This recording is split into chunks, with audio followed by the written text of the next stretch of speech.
Hi, welcome back to Imperium Learning. This is the fourth video in a video series about how to estimate and interpret vector error correction models. In the previous video, I was talking about a particular issue that I had with the coefficient of the unemployment rate. As you can see right here, it's plus 0.014.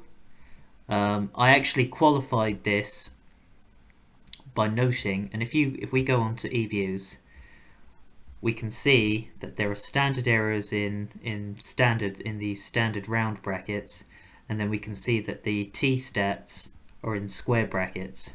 So I actually qualified my criticism of my finding for the unemployment rate, that the fact that it had the wrong sign, by saying that actually it's statistically insignificant at the 5% level.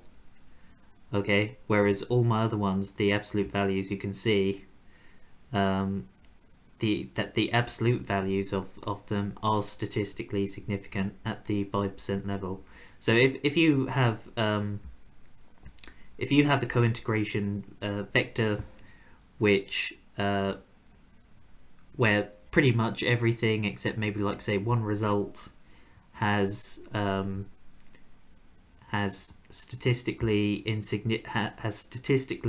significant coefficients that align with economic theory, and you can't find a way to improve upon that, then if you do have a t-stat that's insignificant, you can basically just say that it's insignificant and therefore doesn't prove facial to the estimate of your vector error correction model. And just going back to the top slide, you can see that you should also be looking at the sign and the magnitude of the coefficient in front of the cointegration vector. This is most important for the column in our output where we're looking at our desired dependent variable.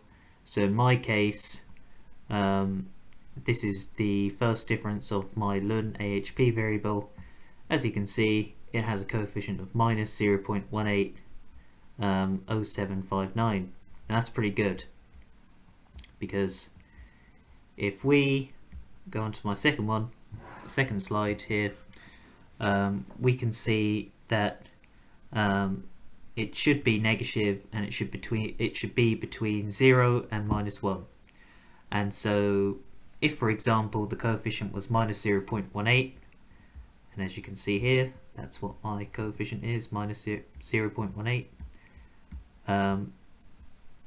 then that means that if the model experiences a shock in time period t, or alternatively you could say in time period t minus 1, then it will converge back to the long run equilibrium covering 18% in period t plus 1, or alternatively, if you've said t minus 1 there, then you could delete the plus 1 there. But basically the subscript should always be 1 in front, like that.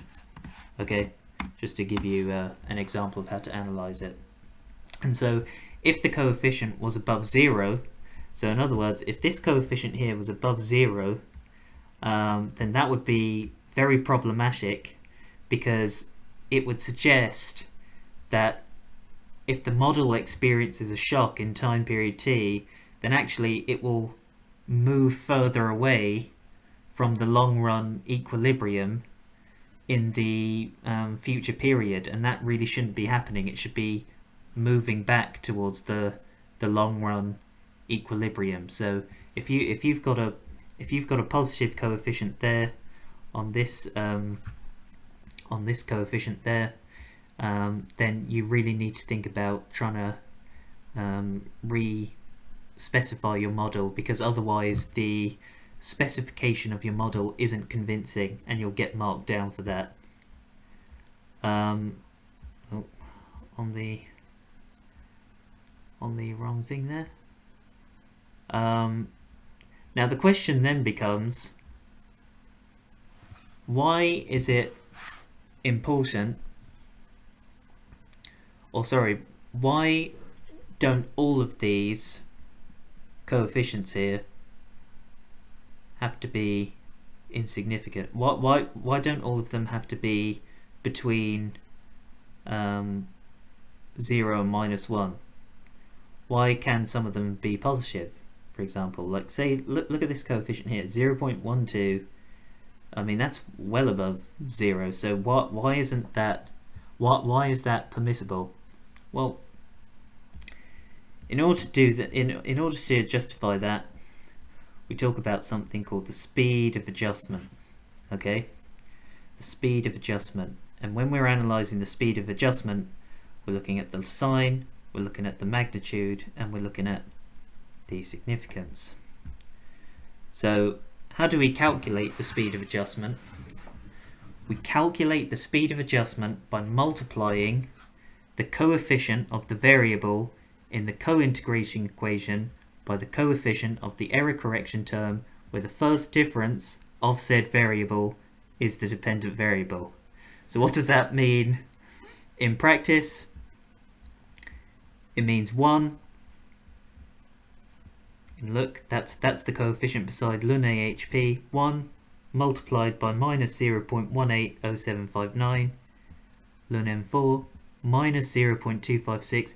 Where's ln M4, the dependent variable? It's there. So what we're going to do then is we're going to multiply minus 0.2560 or 261 by minus 0.015632. Then here for credit, we're going to multiply minus 0.5319 by 0.12. For the interest rate, we're going to multiply 0.059 by minus 1. Now that's probably a bit questionable because it's less than it's even more negative than -1, so that's probably a bit questionable as well. But it still doesn't prove facial, but it's still it's certainly not ideal. I just wanted to make you aware of that issue there. And then finally minus 0.01 multiplied by 0.379. So as you can see, ln AHP, money supply, credit. I just want to really drive. So that's what we're doing, and we're going to calculate the speed of adjustment.